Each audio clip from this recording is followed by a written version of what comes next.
Welcome to the Provost Perspective. My name is Patrick. This podcast is dedicated to the opinions, thoughts, and experiences of my wife, Carolyn, and I's journey through marriage, children, and life as a whole. While the topics we discuss may be varied, we will do our best to orbit around marriage, relationships, love, and family. Welcome again, and we hope you enjoy.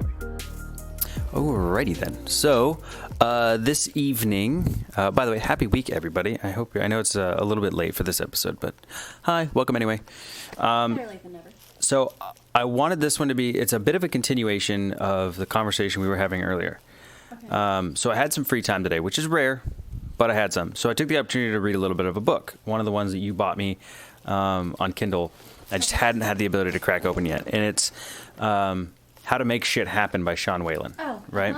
Yep. So I was reading that, and it kind of triggered a thought in me of something we talk about a lot, and I don't think we ever really emphasize the importance of, right? Okay. And so the title of this episode probably, maybe, I don't know. I always change it whenever I go to post it, but what I'm looking at is start with yourself. Yes. Right?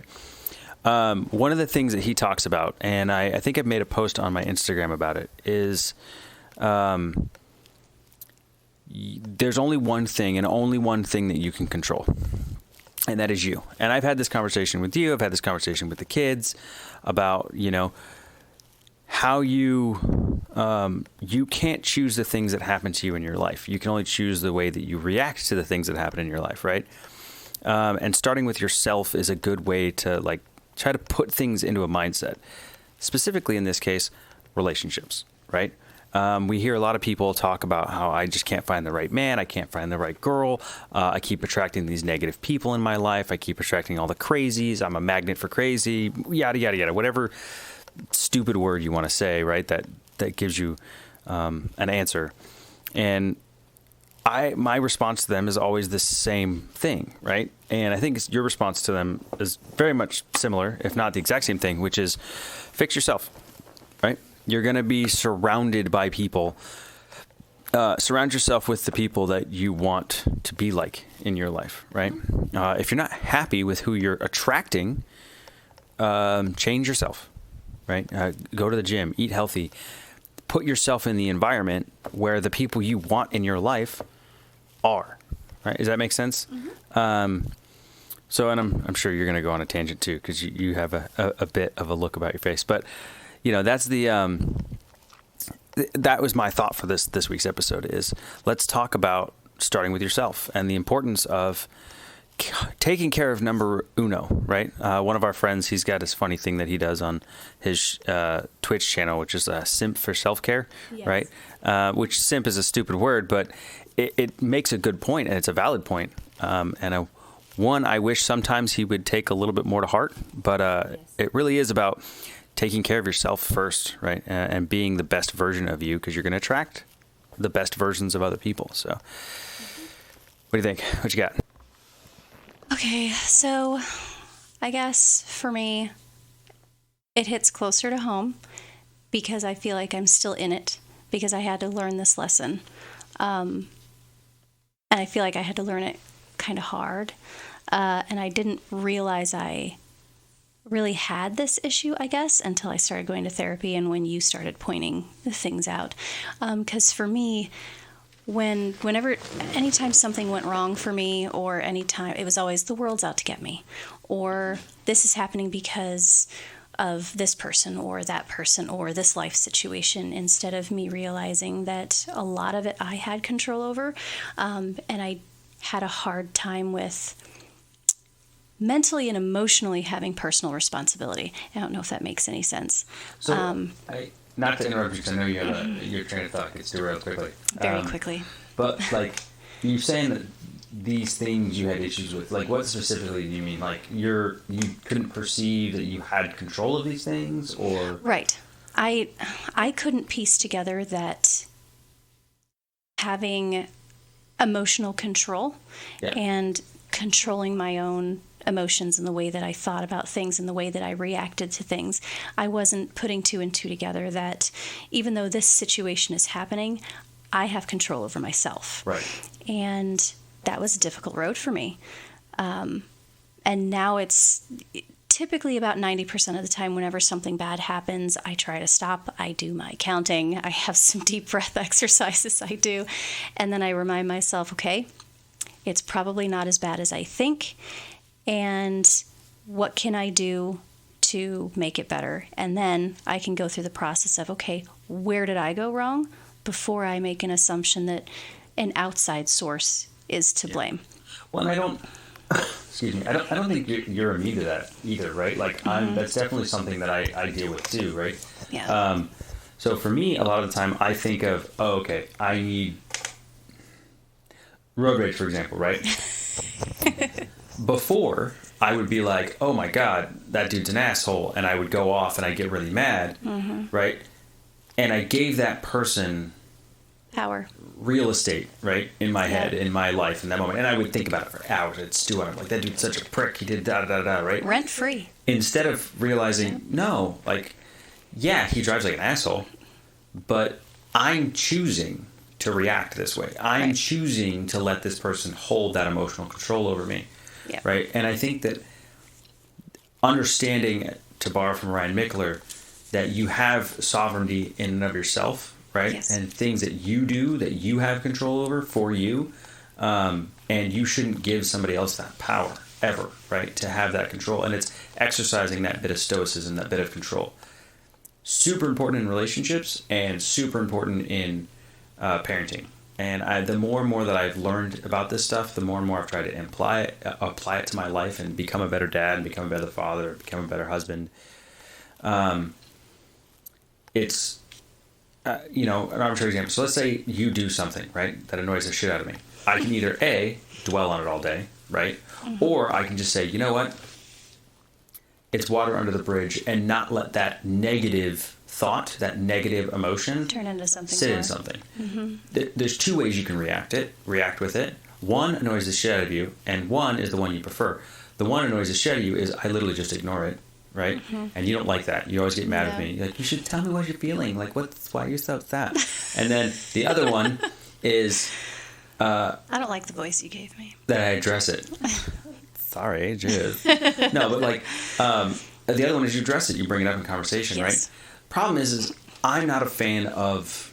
confrontation? No, it's not that. I don't mind confrontation. It's frivolous conversation, right? If we're going to have a conversation, but the end of the conversation is going to be, well, sorry, but it is what it is, right?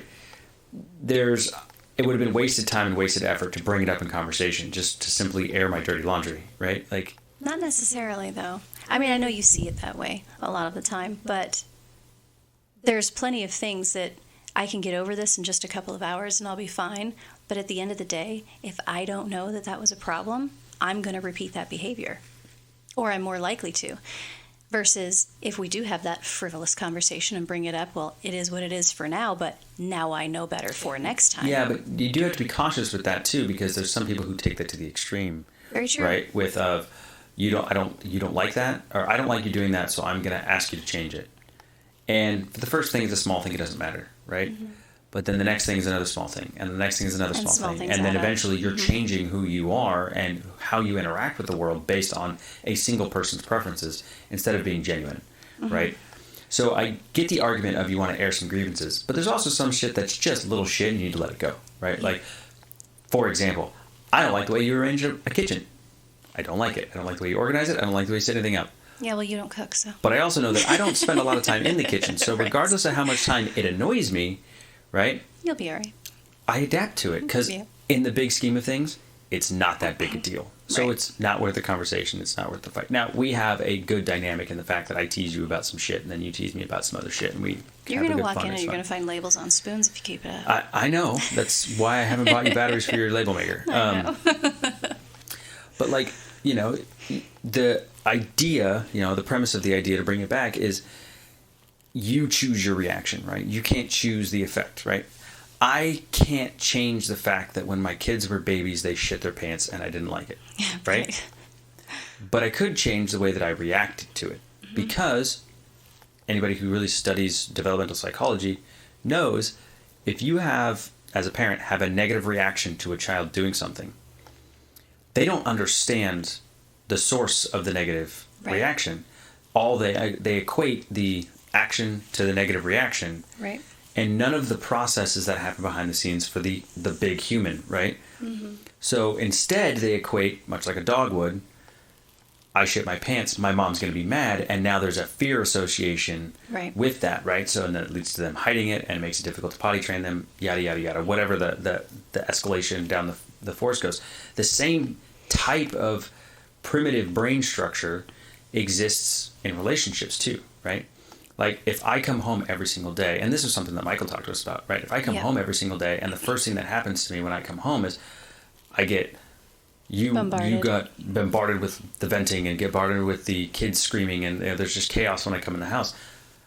I'm going to build anxiety about coming home, and I'm going to be less inclined to come home. It's not inviting to be home, right? Same thing as this the other day. If I come home and I'm just a raging asshole because I'm still emotional from work or whatever, you're going to start building a negative connection with me coming home, right? And as humans, selfish humans, majority of the time, we don't think of that, right? We don't think of, like, especially for me, like I didn't think of that. I thought of coming home and me venting and releasing steam, like that was a coping mechanism, a way for me to be in my safe place, right? My safe space, which is home. But I wasn't willing to, but I wasn't prepared to get it the other way when I came home and you were having a messed up day because, one kid threw up in the bathroom while the other one was smearing feces on the wall, and somebody else drew on the dog with a crayon. You know what I mean? This has all happened. Like, just like the whole house, the bottom drops out in the last 15 minutes prior to me coming home, right? And you're like, I had everything perfect. Why the fuck? So you get frustrated and you get way up in your feelings, and I come into that, right? So nobody's coming into a positive space. Mm-hmm. So we concocted, with the help of Mike, the worst therapist ever. The safe zone, right? Yes. So anywhere between 15 to 45 minutes prior to one person coming home to 15 to 45 minutes after that person comes home, right? So for me, it'd be me coming home because you work from home as a parent. Mm-hmm. But if the tables were turned, it would be the same way. Like, I'd be the one at home. You have to set that moment. That you have to set the time. Okay, look, Dad's coming home. He's got this. He's got that. He's got, everybody's going to be calm. Everybody go play with your toys. Be quiet, right? Make the house inviting. And then after I come home, maintain that environment for 15 minutes, whatever works for the individual, right?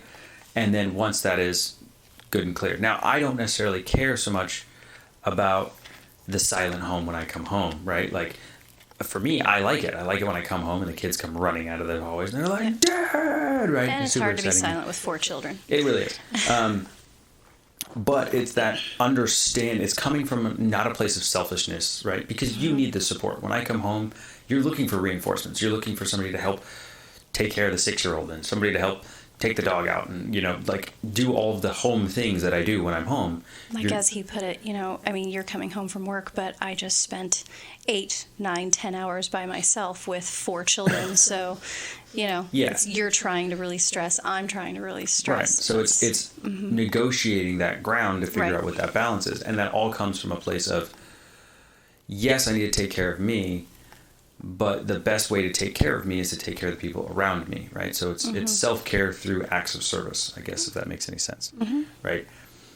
I know that I need my time, right? I need my time to sit. I need my time to veg. I need my time to meditate. I need my time to read. I need my time to whatever, right? But I also have to understand that you need that time too. So sometimes it's my job to force you to take the time. Excuse me. Oof. And then for me, it's, remembering to take the time, just like you have to do the same thing, right? You can pretty much tell at this point when I'm having one of those days and I just need the space. And the kids do too. Because most days, like, hey, I'm all about it. I'm in the fight. I'm in the game, blah, blah, blah. And then occasionally I have those days where it just gets a bit much. Stress is high. And now it's, okay, now I need time to reset. I could manage that better, and it is something I'm actively working on, is managing that little bit of time better, right? But to bring it back to the topic of the conversation, or circle it back to the topic of the conversation, this all starting with yourself, right? Understanding that you're not going to be perfect, that there are going to be problems with you, and you can't expect from others what you're not willing to do for yourself. Absolutely. Right? I can't expect you to understand what I need until I understand what I need, right? Yeah. And that takes some introspection, it takes some thought, it takes some deliberateness, right? One of the big major things that he brings up in the book, this John Whalen, How to Make Shit Done, and it's what inspired this conversation today, is, or How to Make Shit Happen, is the idea that you are living your life through a source of control. And not control as in I'm an utter tyrant to every single event that happens in my life, but controlling the one thing and only thing that you really do have control over, and that's you, right? You don't like the way you are physically, fix it. Change it. Mm-hmm. Right? And it's a pretty easy thing to do. We have Google now, right? Or whatever search engine you prefer, but we have unlimited access to all kinds of information.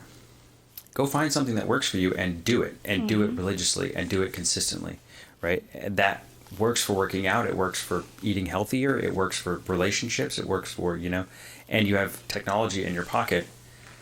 Use that too. If you need to set a reminder to, hey, tell your wife you love her. Hey, it's your anniversary. Hey, it's whatever. He says you should be deliberate in everything you do. Yes. Right? Have a plan. Have a plan for tomorrow before today is done, and have a plan for the day after, preferably today, if not tomorrow, right? So looking forward, and it's small things, right? Like, what is the one thing I want to get accomplished at work tomorrow? Put it on the list. Once it's done, you've done it. Check it off the list, right? Now you have space for something else to do, and you're looking forward to try to push yourself further, right? And make stuff happen, and literally make shit happen, right? Right. And that exists in your relationships too. And I almost think it's more important in your relationships than it is in your business world, because the relationships that you develop with your kids as they're growing up, and your wife or husband along the way, are ones that will carry you through the times when everything's dark and really shitty, and because it's not perfect, it's not easy, and life sucks sometimes, right? And hopefully you've done the work ahead of time to make sure that you have the structure around your relationship to withstand those storms that are going to come through. Self-care is a hard one, and it's a lot of people, some people think about it and they go, oh, that's really selfish, you only really care about you. No, I'm really only concerned with what I can do, right? Mm-hmm. Because once I've gotten myself where I need to be, or I'm on that track, it frees me up the time and energy to be able to help somebody else, right? Right. In this case, it's my kids and my wife, but in the business world, it works the same way, right? Yes. Start with yourself and focus on what it is you want to grow, and you'll attract the people you want to attract in your life. Well, personal responsibility seems to be something that has fallen to the wayside in the last few years or so. Kids nowadays have not been taught that they need to take personal responsibility because somebody else is always going to do it for them. I don't want to say it's just kids, though, because there's a lot of adults now who are... and they're the ones that have raised them, I suppose. From your generation and my generation, and hell, even Absolutely. my dad's generation. And that's the point I'm getting at, is it's just not taught anymore. Yeah. Not as often as I think it should be. So you end up with adults who don't understand why people aren't waiting on them, or they're not being given things, or it's just so easy to pass the blame when something happens. Yeah. And that really causes a problem inside relationships, not just spousal relationships, but friendships as well, or work relationships. Something goes south, something goes wrong, you hit a rock in the road, and all of a sudden it's the blame game instead of, hold on, what did I do to mess this up? Did I make sure I did everything properly? What can I do to fix it? Yeah. Well, one of the points that he brings up, which I think is important here, especially since you're talking about parents, right? Mm-hmm. Or prior relationships, this exists too, right? Yeah. How many people out there are harboring ill will and ill feelings towards their siblings, towards their parents, mm-hmm. towards their old exes, right? Mm-hmm. You're allowing those people to live in your life for free every single day, right? Why? I guarantee you the vast majority of them don't even think about you anymore, right? And definitely not in the way that they used to. So what? Like, I don't want to throw this challenge because somebody's probably going to come check my bluff, but it wasn't exactly fucking rose petals growing up, right? Mm-hmm. But years ago, I let it all go. I just gave up on it. I was like, you know what? I don't know these people anymore. The environment that I'm angry about doesn't exist in my life anymore. Mm-hmm. Why am I still mad about this, right? Yep. Why am I still holding on to these feelings? It's affecting me. It's affecting my decision making. It's affecting the way that I perform every single day. It's allowing this negative space in my head that could be utilized more productively somewhere else. But the control to the reaction, I think, is the important piece here. Or at least the important piece that I got out of the book today, right? Yeah. Because it is something I noticed that I do a bit when it comes to the kids, is they will do something. Mm-hmm. And then I will choose to react negatively to what it is they're doing. Right. Instead of, hey, can you not do that? And here's why. Mm-hmm. Or you shouldn't do that, and here's why. And explaining to them why that decision makes. Now, obviously, it's situationally dependent, right? My kid's about to put his hand in a fucking fire, right? I'm going to yell. Life, limb, or eyesight is a bit more important. But if they're doing things that just generally annoy me, right? I'm choosing to be annoyed by those things. I can choose to not be annoyed by them, right? Yeah. Now, understand that the emotion is valid and the reason, and whatever reasoning I may have may be valid, but I'm choosing to have that negative reaction, and it's just it's reinforcing negative behaviors, or you know what I mean? There's a time and a place for all reactions, and if you're going to give power to negative ones, it better be worth it. Well, so if you're going to give power to negative ones, what you're doing is you're breeding an environment that allows negativity. And some of this sounds like super hippy-dippy, but it's not. It's just basic psychology stuff, right? Yeah. Now, I'm not saying that there isn't a time when kid needs to get his ass whooped, right? Mm-hmm. I'm not saying there isn't a time when it's time to get serious, right? Yeah. But it shouldn't be your default reaction. And a lot of parents have that default negative reaction of, you're being an asshole, stop being an asshole. Yep. Instead of, hey, stop that. Come here. And then let's talk about it. Let me explain to you why you shouldn't do this, why it's a bad thing, right? It's like so many parents teach their kids how to brush their teeth. Yeah. How many parents out there explain to their children what brushing their teeth does and why it's important? Not that many. And the problem is you know, and I'm probably going to run a little bit of tangent here about brushing your teeth, but so much of your immune health is generated around your mouth, it's ridiculous. Yes. So ridiculous. People with poor dental hygiene, their health is directly and adversely affected by their inability to maintain their teeth. Absolutely. So it seems simple and it seems trivial because, hey, everybody's been told since you were a kid, you got to brush your teeth, right? Twice a day, every day. But if you don't tell them why, they don't put in the same effort. They don't put in the same... Now they're doing it because they don't want to get in trouble, or they're just doing it. They're brushing their teeth, but they're not really brushing their teeth because, hey, this is something I have to do. And we've seen it. Once I sat them down and I explained to them, okay, this is what happens when you don't brush your teeth, and this is why it's important to you, and this is how it affects you. Now, all of a sudden, my older two, especially, are very adamant about brushing their teeth and doing it well, right? The younger two, not quite there yet. We're working on it, but you know, I find the opportunity, if I can take an opportunity to educate them about something, one, it teaches them something, and I'm using, you know, the tool of education as a way to counteract what my normal, you know, my initial instinct is, which is to create a kind of authoritarian, negative bit of environment. That's just what I've been conditioned to do, both from my time in the military and, you know, from my own upbringing, right? There was never a reason. It was because I fucking told you to, right? Yeah, right. I don't want to have that relationship. I want my kids to be okay with questioning things and questioning authority and thinking and talking. So yeah, that it kind of comes back to that whole teach a man how to fish analogy. Yeah. When you're doing things for other people, instead of teaching them how to do it for themselves, it's kind of giving them a disservice. Yeah. And that comes into the explanation part of it too.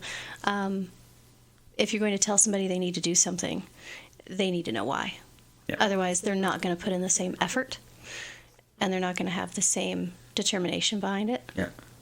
or the same will or, drive to do anything, Yeah. because So they don't understand why. I guess dragging that into today's conversation is a great analogy, is that, we're not telling you have to take care of yourself first because it's the selfish thing to do. It's the righteous thing to do. It's because It's necessary. it's necessary. If you take care of yourself, right, and you're in good health and you're in good spirits and you're thinking positively about yourself and your life and how it's going, it frees you up to be able to pass that on to somebody else and teach somebody Yes. else, right?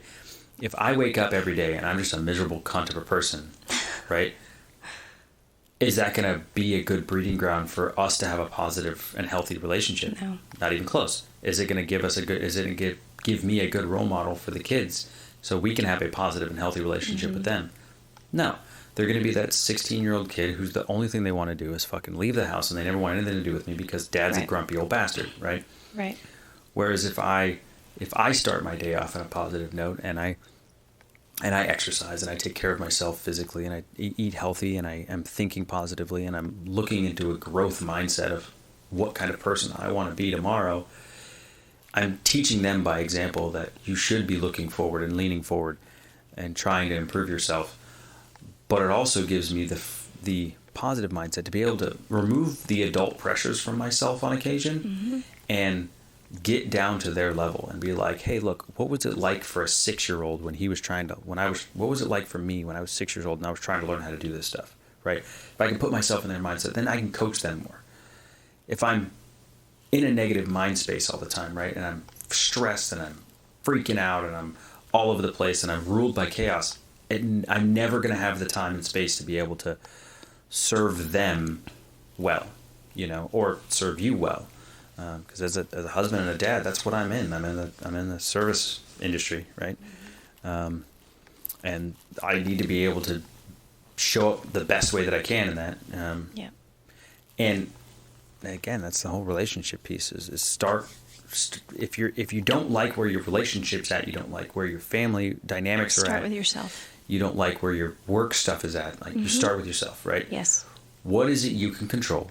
Fix the things that you think you have control over.